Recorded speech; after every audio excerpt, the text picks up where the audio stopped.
Praise the Lord. Dear brothers and sisters, ఈరోజు మనం కీర్తనల గ్రంథము 1వ అధ్యాయము 1 to 3 వర్సెస్. ఈరోజు కీర్తన గ్రంథంలో నుంచి మనం వచ్చిన versus చెప్పుకుందాము.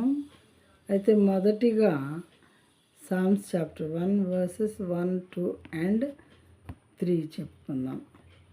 Blessed is the man who walks not in the counsel of the wicked, nor stands in the way of sinners, nor sits in the seat of scoffers, but his delight is in the law of the Lord, and on his law he meditates day and night.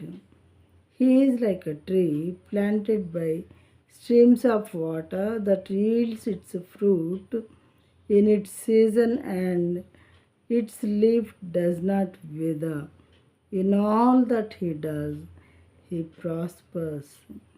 In Telugu, దుష్టుల ఆలోచన చొప్పున నడువక, పాపుల మార్గమున నిలువక, అపహాసకులు కూర్చుండు చోటను కూర్చుండక, యెహోవా ధర్మశాస్త్రమునందు ఆనందించుచు దివారాత్రములు దాన్ని ధ్యానించువాడు ధన్యుడు.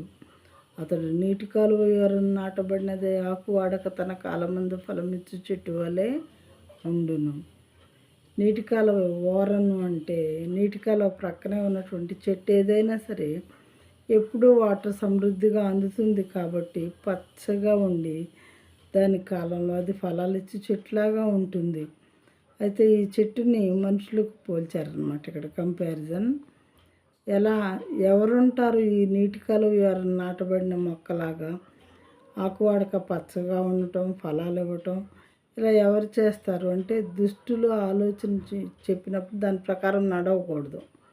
దుష్టులు ఆలోచించప్పుడు నడవని వారు, పాపులు ఏది చెప్తే వాళ్ళ మార్గంలో నిలవని వారు, అపహాసకుల దగ్గర కూర్చుండకుండా ఉండేవాళ్ళు, తర్వాత దేవుని ధర్మశాస్త్రాన్ని రాత్రింబవళ్ళ చదువుకుంటూ దాన్ని ధ్యానించేవాళ్ళు, ఇలాంటి వారంట మరి ఎప్పుడూ పచ్చగా ఉండి అంటే ఎప్పుడూ మంచి ఆలోచనలతోనూ మరి మంచిగా ఉంటూ వారు చేసేటటువంటి ప్రతి ఫలంలో ప్రతి పనిలో కూడా విజయాన్ని సాధించేవారుగా ఉంటారంట.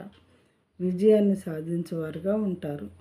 ఎందుకు అంటే వాళ్ళు ఏ రకమైన చెడు చేయట్లేదు, ప్లస్ దేవునికి ఎంత దగ్గరగా ఉంటూ ఉన్నారు కాబట్టి దేవుడి వారికి ప్రతి విషయంలోనూ విజయాన్ని ఇచ్చేవారుగా ఉంటారు అని చెప్పి ఈ వాక్యం చెప్పుచున్నది. ప్రియమైన వాళ్ళారా, ఇది మనకు నచ్చితే దీని ప్రకారం ఉంటే దేవుడు మనకి మేలు చేస్తారు.